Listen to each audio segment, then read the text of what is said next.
For anybody that does or takes part in doing user research, you will know that you can end up with a mammoth amount of assets at the end of that, and a massive amount of things, whether it's kind of post-it notes or deliverables or anything. And it's a bit like a user research treasure trove. Kate is here to talk about some research that she completed on user research whilst working at GDS. Please welcome Kate to give her talk, User Research Assets, Treasure or Trash?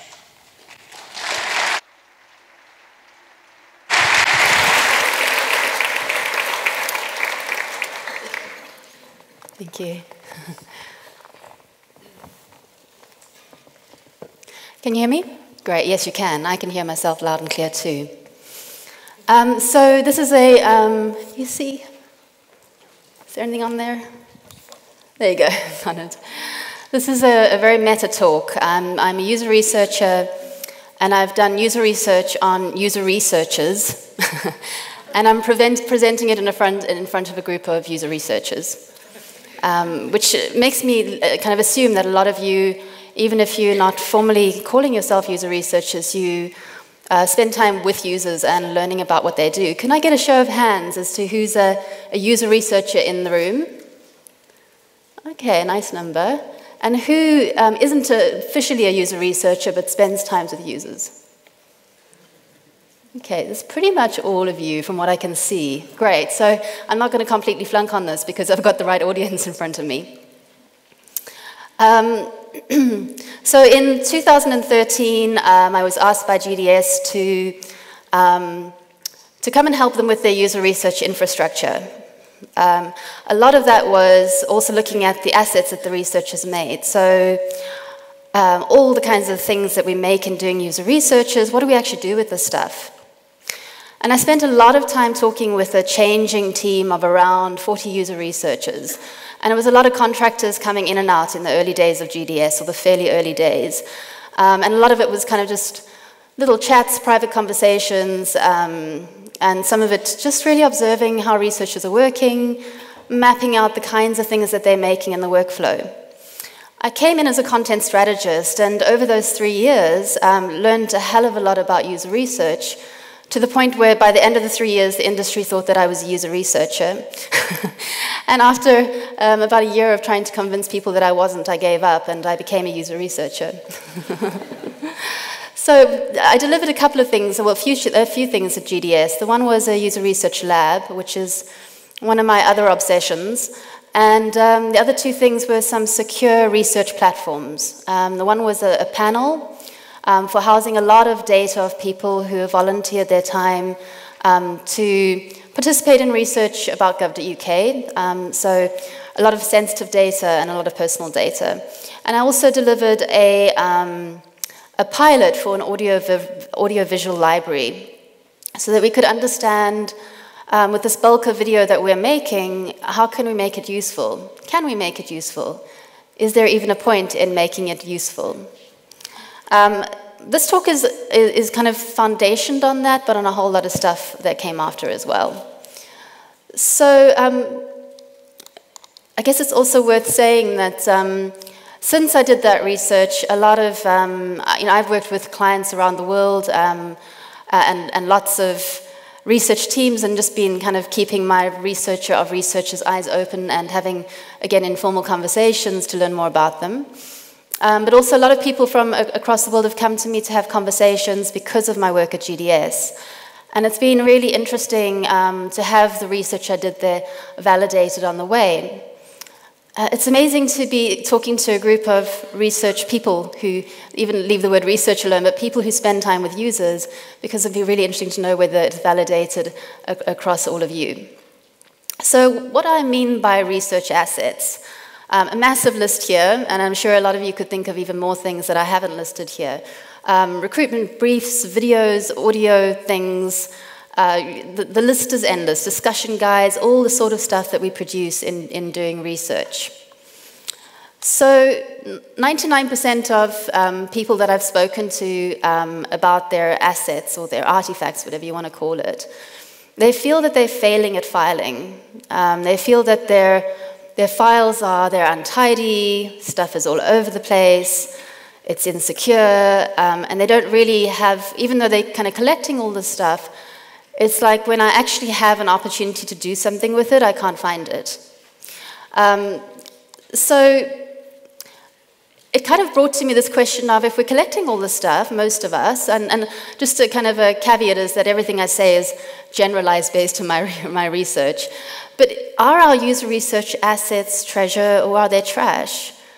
Should we be putting all this time into thinking about how we use it? Are we chasing our own tail and even trying to make it useful? So there are, in speaking to a number of people, or like tons of people about this, most people have some kind of opinion on this. I haven't met anyone who hasn't had an opinion. But again, 99% of the time it's hypothetical, because 99% of people haven't actually had a step in kind of putting some structure around their content.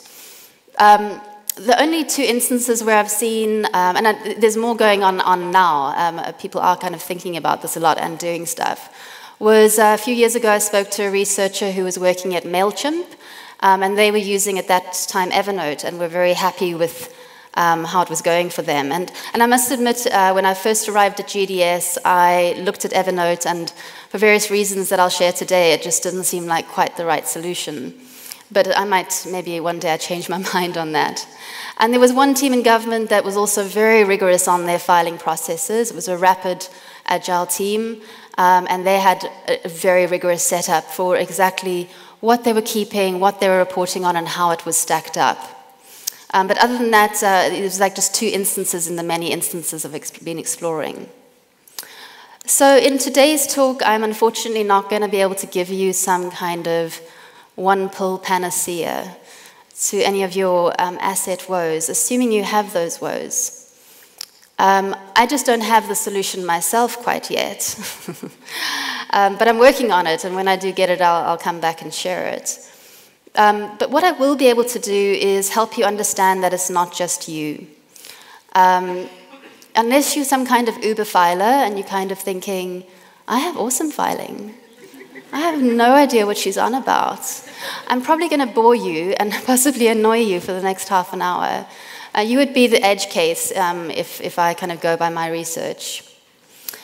So I will be able to give you some context around the problem, and I do think it is a problem. I think it's the white elephant in the research room.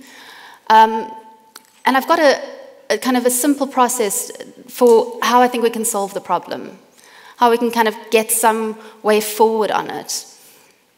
And there's the other thing is, I kind of want to make what I know open source, because I can do so much on it, but if I share what I know and it kind of inspires you to go out and make some shifts or to think about it some more, that seems to me like it's going to become a whole lot more valuable to the research community as a whole.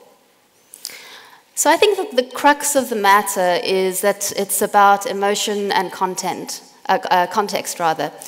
And it's not about technology. The couple of talks that I saw this morning were very much kind of iterating that point, or reiterating that point, that it's about humans. I think what can often happen when you're looking at kind of a mass of data and so-called filing systems, I certainly did this in the beginning. I came in with a content strategist hat on and thought, well, we just kind of sort it out. But I learned over the years that it really is much more about emotion and context. So I'm going to share 9 things that were the kind of primary lessons that I've learned, and I'd be very interested to know when these things kind of, where you feel like, yeah, that sounds right, I can relate to that. So number 1 is guilt. I didn't hear anything there. So this is like the guilty secret for user researchers. When I have conversations about this, it's very often these kind of quiet corner conversations, and I seem to have a knack for getting people to admit things. And researchers will often say, you know, my stuff is in a mess. I feel really guilty about it. Like, I feel I should be doing a better job of it. I feel that the stuff that I've got, I should have it, it should be more secure, it should be more tidy, I should be able to kind of whip a file out when the stakeholder comes and asks about it, and I can't. My stuff is all over the place. I should be doing better. is the kind of messaging that I get from researchers very, very often. And I think a lot of that comes down to the fact that we care. We care very deeply. When someone signs a consent form and they share sometimes some very personal and sensitive information with us, and we say that it's not going to pitch up on YouTube or be showed in some kind of presentation, we care that that is the case, that that is not going to happen.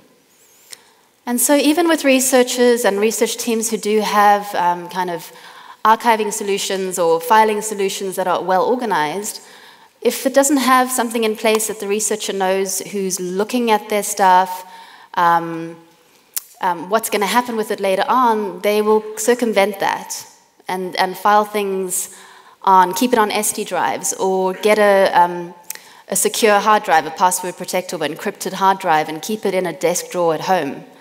They'll keep things on local drives, and many researchers have said, yeah, do that. I know it's not what we're supposed to do, but that way I know. Like, I know where it is, and I know it's not going to get used for something that wasn't consented for. And that very much builds into that sense of trust. It's a case of, well, do I trust the system to look after my stuff? Very often, no. Do I trust other people in my organization to understand what should be done with the stuff and what shouldn't? And this can even boil down, like kind of go towards the outcomes, the kind of anonymous stuff where it's like, well, what if they take these user needs and completely misinterpret them? Like, do I want to give people who have not been there and been part of the research user needs because they could misinterpret them and make things that aren't going to look after the user needs? This is something that's come up a few times. I wouldn't say it's a really broad theme, but it's enough to mention it. Insecurity, particularly with junior researchers or just researchers working in a kind of an environment that they feel is maybe critical, they feel like they don't want to put their raw files, like things that sort of their working documentation, in a place where anyone can find them. So a researcher once said to me, that would be like showing someone my underwear drawer. I don't want them to look at that stuff. So they would rather hide the kind of raw things, like, oh, in that discussion guide I might have missed something, or if they listen through or watch the audiovisual content, they'll see that I asked a leading question. Oh my God. Yeah. And so they want to hide it away, and so where do you think it goes? It goes onto a local drive, goes onto a hard drive in a desk drawer, it goes into a locker, it goes anywhere but into the shared folder, and instead they'll put the outcomes, the nice, pretty, polished things that we can make and be like, look, it's professional, into a shared folder. This is one of my favorite ones. I call it the what-if syndrome. What if someone comes and asks for this in 2 years' time? What if a stakeholder needs proof? What if I do another project and I'm researching the same theme, even in like 3 years' time, and even with a different client or contractors? I'll keep it so that I can reference back. And so this what-if syndrome makes us into these like rabid hoarders, where we just want to keep everything. And it doesn't really matter whether we can find it or not, we just want to keep it. And it can be for a myriad reasons as well. Next, we want to know firsthand. I think this is really kind of pivotal. This goes back to the real question of are our assets, are they treasure or are they trash? And back to that question of, do we keep this stuff or do we throw it away? So we're talkers and we're listeners by default as researchers. And now you're giving someone, when they walk into a project, like a bundle of reports very often, and possibly access to some videos, which are very long and going to take a lot of hours to watch. And most researchers said to me, I just want to start again. Like, a report doesn't give me that feeling of like I'm knee-deep in the mud of user needs. I haven't met the users, I don't understand the context of the research that this person did. I sometimes don't even know the researcher, were they good, were they not good? kind of all these things play in to make them have a lack of confidence around what they're reading in the report. And researchers have got a lot of pressure on them to deliver, like, here's a great insight. I know this, I've seen this. And I'm happy to give you this instruction so that we can create a feature around this. This is big stuff. Researchers don't necessarily want to do this off the back of the report. So I remember when I was doing this research, I had a post-it note that I was sort of this, you know, you have these epiphany post-it notes. I do, at least occasionally. And this one it's a bus terminal.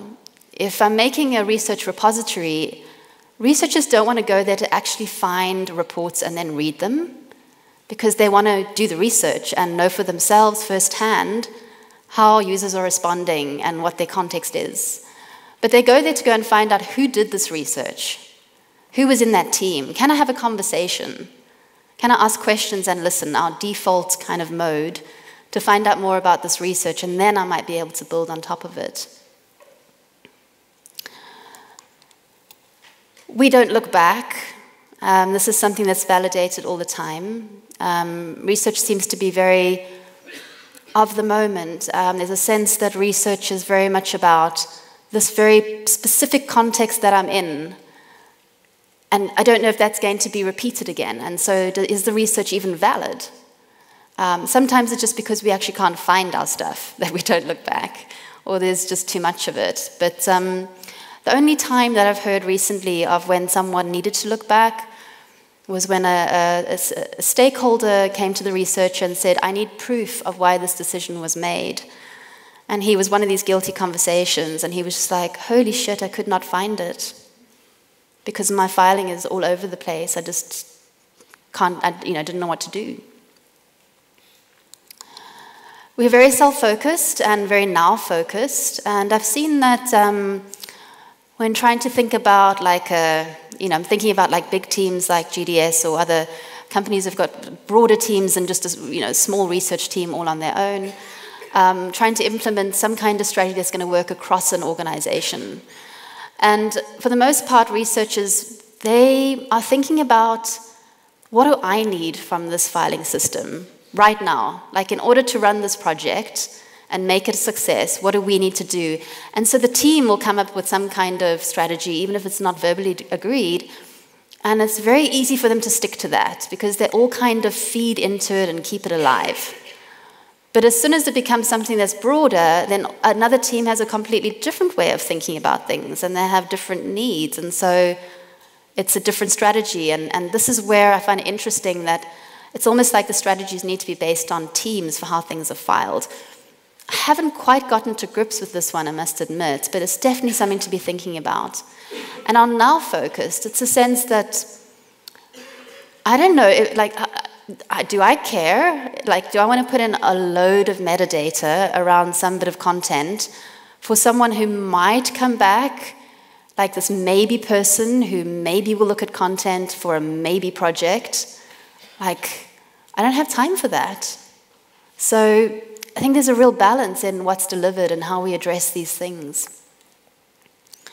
Last but not least, researchers are overwhelmed. Silence yet again.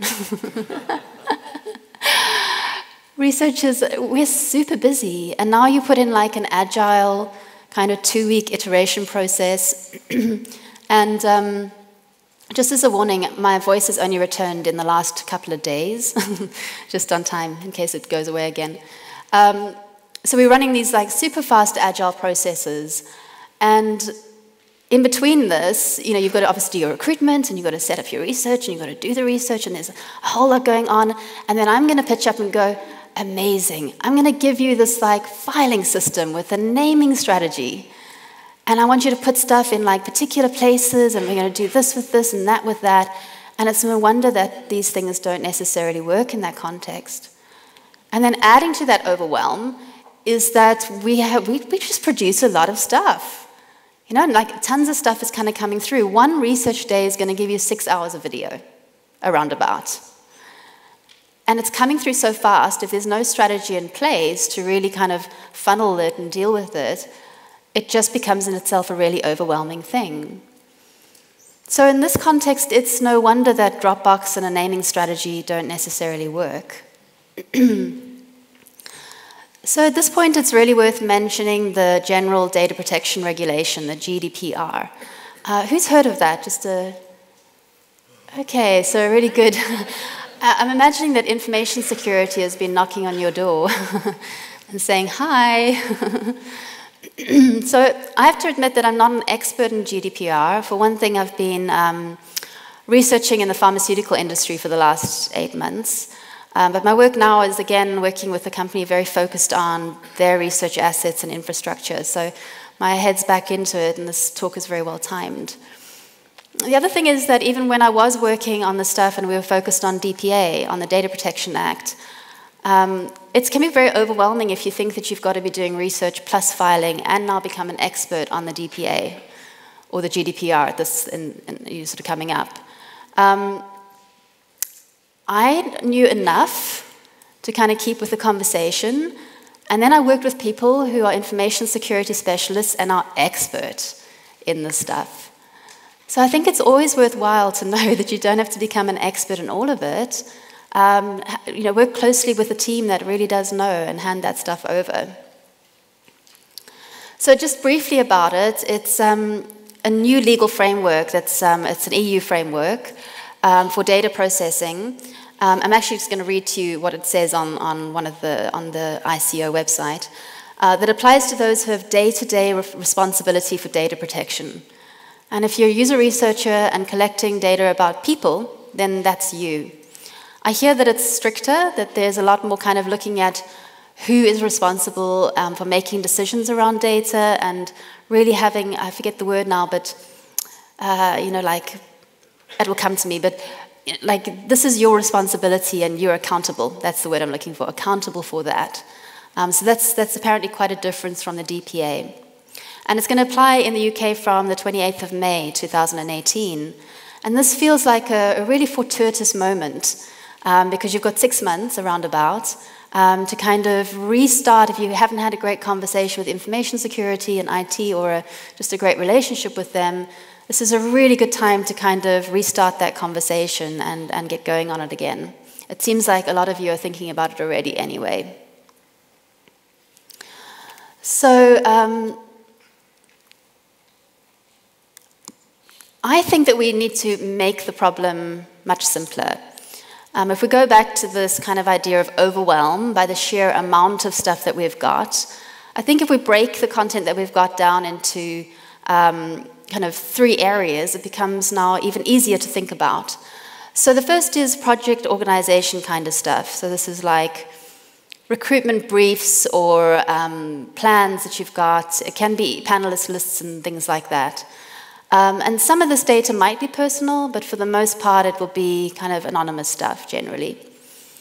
And then there's the research data, and this is where you get lots of personal data. I should be probably clear, by personal data I mean anything that contains any kind of information about one of your participants. It can be a conversation with them. Some of it might even be used to identify them. It can be that they're giving their phone number and email address or filling in credit card details into a form for a usability test. And then there's the outcomes kind of stuff that we make, the shiny stuff, as I call it. And this is very often anonymous. In fact, it's almost always anonymous. So with those categories in mind, I'm going to go through some like really workable steps. I think some really workable steps in getting from a place where we've got the sense of kind of like data overwhelm and head in the sand about it in many places, to a place where we can actually kind of quantify what we've got. So do an audit. This is like not the most exciting thing to say. But with content strategists, and I don't often get hired for content strategy work per se anymore, it's all research, but we love a good audit. And there's a very good reason for that, and that's because when something's unquantified, oh my God, it could be massive. I mean, you could think that like, holy shit, there is like tons of stuff there. And when you quantify it and you put it into a place, you realize, yes, there is tons of stuff there.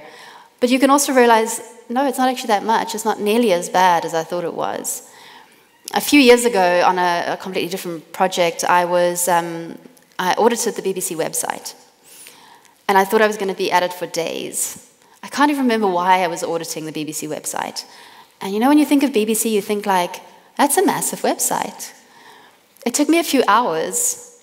And when you start picking apart the architecture and where kind of content sits, it's really not that big, interestingly. And this is what an audit can do for you in terms of that sense of, I know we've got stuff, I don't know where it is. It's actually all just too much to think about. I'm going to ignore the problem. I think it's a really good idea to get your whole team into a room. And if you're not a whole team, you're just one team person, it's even easier. Book a coffee date with yourself. And for a few hours, just sit and really have an honest and open kind of conversation and workshop around what do we have and where is it, and get that stuff into some kind of spreadsheet. It can be dirty and fast, it doesn't need to be beautiful, but it's just a really great way of getting the conversation going. So in the spreadsheet, I think you should put stuff about what is it? Is it audio-visual content? Is it a consent form? Consent forms are so often locked away in lockers. And they can be there for years, consent forms. Where is it? Thinking of the locker scenario. Perhaps in your workshop, tell everybody, bring all those consent forms you've got locked in lockers. Bring them to me. Let's have a look. Let's kind of note what we've actually got. Also, note once you've got that list, why do we keep this thing? Do we not know? Have we got a particular reason? You try and understand why it's there. Is it just that we've got the what-if syndrome and that's got a cure? And then also, very importantly, how much stuff you've got. Is it like thousands of audiovisual kind of files, or is it only 10? That's a very different kind of problem, right? Is it like, gosh, we didn't know that we had 50 consent forms kind of hidden in lockers? That's quite a lot, you know. So start to quantify. And this reminds me very much of the journalist's kind of what, where, why, how. That's quite a nice way to remember it. Once you've got this list, mark what's personal and like personal data and what's anonymous, because those two things can get treated in completely different ways. If you leave one of your nice user journey maps on the train and it gets picked up by someone, it's probably not going to be too much of a problem. Your client might be upset, but that's the limits of it. If you leave videos of someone sharing some very kind of personal things, it could be a problem. So how you treat these things are quite different. And then it's about deciding what you want to keep and why. Thinking again about what-if syndrome, you really have to kind of try to get past that one. Because even from like a legislation or compliance point of view, with GDPR and with the DPA, there's not like a timeline, like, well, in 2 years you have to delete this thing. But they basically say, and I'll read it to you, you're only supposed to keep personal data as long as it's been used for the purpose it was collected. It's kind of pretty vague. But assuming you're a bigger team and you've got someone, an information security person to go to, they'll usually put some guidelines into place as to what that means for you as an organization. At GDS, it was 3 years maximum on something that was being still used for research, and otherwise it had to be deleted. So you can't just keep things forever because you feel like it. It's just kind of, that sounds like a bit of a mom thing to say. But and some of the data is also really expensive to keep. I was of the mind at one point where, because researchers don't look at reports, we'll just keep all the video and we'll make video useful, which is why we ran the AV library kind of thing. And through that process, I learned a lot about researchers and assets, but I also learned that video is mega expensive to keep. And there's amazing technology to make it useful, but it's also mega expensive. So you might want to keep something and it just becomes kind of untenable to be doing it for any length of time.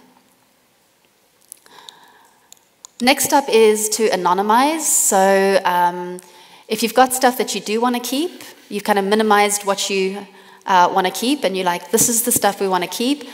Is there personal stuff in here, and can we make it anonymous? Can we do that easily? Because doing it once is not the deal. It's about having some kind of long-term strategy that's going to keep you maintaining this process of anonymizing. And if that's too much to do, then you need to put into the bunch of like, this is the stuff that will be personal data. Here comes a really scary side. Delete. And this is probably the one thing that everyone's like, what, you mean I'm actually going to have to delete stuff? And I even was kind of contemplating, where do I put the slide in this kind of deck? When, like, when's the right time to say to do this? Because once you've got your list of these are the things we want to keep and why, then everything else should be deleted. And so you might go through one kind of initial bulk delete of stuff and shredding consent forms and anything you don't need to keep. You've got to look at, you would certainly need to work with your InfoSec people to understand, what do we have to keep? How long do we need to keep our consent forms for? Looking through, how do we put processes in place to process and delete stuff? Maybe that you can use a automatic archiving system. A lot of the kind of Dropbox box have things like that. So you're not constantly having to be in there and kind of maintaining this system. And here it is, make friends with IT and InfoSec. I've had a really good time with InfoSec, not so much with IT, I have to say. But InfoSec, at least the GDS, were great. And when you came to them with a problem and you kind of showed that you were organized and you were keen and you were curious about how you could do your data better, they were really enthusiastic to work with me. And I'm hoping that you would have the same experience. Is there a general fear of InfoSec and IT? Yeah? I heard one small yes in the front row. So I've mentioned this a few times. This is maintenance. And this is really important because there's really no point in setting up this kind of, oh my God, we've got this incredible filing system now. We're just like uber filers, we're so organized. But it only lasts for a couple of weeks because it was so complicated, and going back to the fact that you guys are busy, we're busy. It reminds me of Lisa Raycult. She posits the idea that a reasonably sized research team needs a librarian, like a full-time librarian, to come in and look after the stuff so that you can be good researchers and you can throw everything into one big folder called the inbox or something, somewhere, and someone else will know the work that's going on across the team well enough and be able to sort through it and file it and make it pretty. I think it's a really good idea, but if you don't have the luxury of that, and getting buy-in from that will take you to procurement, then it's just, think through, how can we maintain what we've got? One way of doing that, I think, is once you've got some kind of strategy together, which I suggest will come through doing an audit, understanding what you've got, putting plans in place for it, you hopefully have minimized what you've got, and then going into information security for the rest. Build into each project. When you have kickoff, you also have a data planning built into the kickoff. So we think we're going to be producing this kind of data in this research, and where's it going to go, and what are we going to do with it? So there's a plan. It doesn't need to take long, half an hour maybe. And at the end of the project, you have a project closed down and a data cleanup. Right, so we thought we were going to make that, but we made this, and it's kind of stuck over there, because you get stuff that's on websites, UserZoom, or in diary study apps, and how do we get that stuff out and clean it up? And then I also think with this audit, you don't just do this audit and then it's kind of this like one-use thing. Keep it, and once a year you get together again with your team, perhaps for another 3 hours, and go through it and go, well, how well have we done? We are iterative after all. What can be improved? Where have we failed? What really worked? Do like a retro on your system and kind of pick it up again. These things have to be kind of fed like living plants. Otherwise, they tend to just kind of fall by the wayside and die. That sounds very morbid. So there are a few things that it doesn't matter what you get. It can be the most butt-ugly, simplest filing solution in the world. Like if you can go out and have some incredible, magical, artificial intelligence run, machine learning, I don't know what, filing system that's going to spout out new insights when you all put stuff in there, amazing. And again, I'd love to hear from you when you get it right. But to start out with, in this kind of context of potential kind of overwhelm and busyness, if you can just get an idea of what you know and then get something but ugly to stick it into, but it's secure and it's got a few kind of things that work in it, I think you'll be doing much better than where the industry has been. And that's that you've got to be able to throw stuff at it. you really have to, researchers have said, I just do not have time for adding all these metadata points. I just need to throw it at the system and hope it lands in the right place. It has to, of course, be secure. And it has to have granular admin rights. I'm going to speak a little bit more about that. Again, I've mentioned it can be but ugly and simple, as long as it kind of looks after the stuff in the meantime. And when you've got that sorted out, then we can get all fancy with our data. So speaking about the granular admin rights, remember about that, I spoke about the care and trust and insecurity.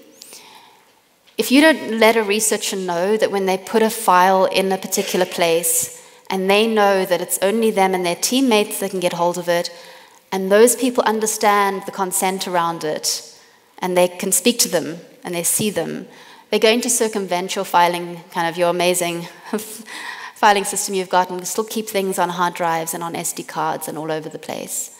There really does need to be that sense of trust. I know that the system's going to look after this data in the right way. So you might be asking, but what about all the shiny outcome stuff? Maybe you're even thinking, I was sort of hoping we'd get to talking about some magical stuff to deal with that. I started out looking at that and have dropped back to, let's just make our stuff safe and organized in some way. And then we can get to the fancy kind of stuff. I've seen so much fancy stuff. There's lots that can be done. But it goes back to, actually I'll go on to the next slide because I think that this is a really lovely quote from Katie Arnold at the Home Office. And she says, at first we tried to fix this problem with technology and got very bogged down, trying to make tools work in a way we needed. We've now decided to try a simpler approach, focusing on what artifacts researchers create and how they store their work. It's more about what they store than where they store it.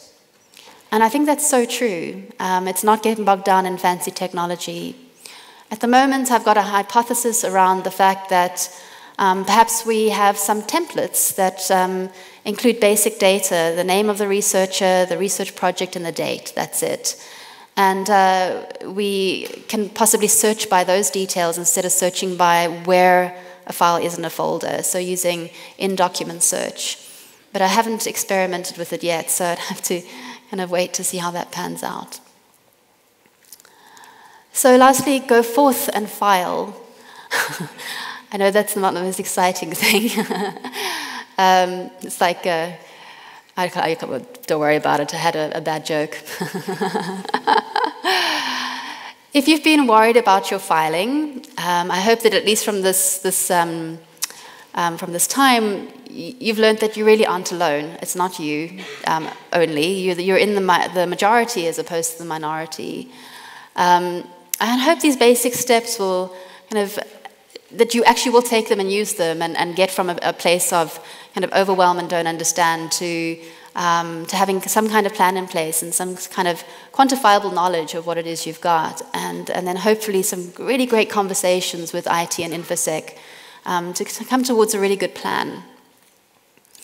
You know, I think it's initially about treasuring the stuff that our participants share with us, and share with us in confidence very often. And if we can't treasure it, then we need to kind of buckle up and trash it. That's basically where it lies. And once we've done that, then we can start to think about how do we make a treasure out of our outcomes? How do we draw more out of them than we think that they originally give? So if you're an Uber filer, I'll say again, I'd love to talk to you. I've met very, very few of you. And I'd also love to hear from any of you if you kind of do try these things and how you get on. It's something that I'll be working on in the next few months, and I'll have kind of been knee-deep in the mud with it as well. So, yeah, thank you very much, and we'll see if you've got any questions.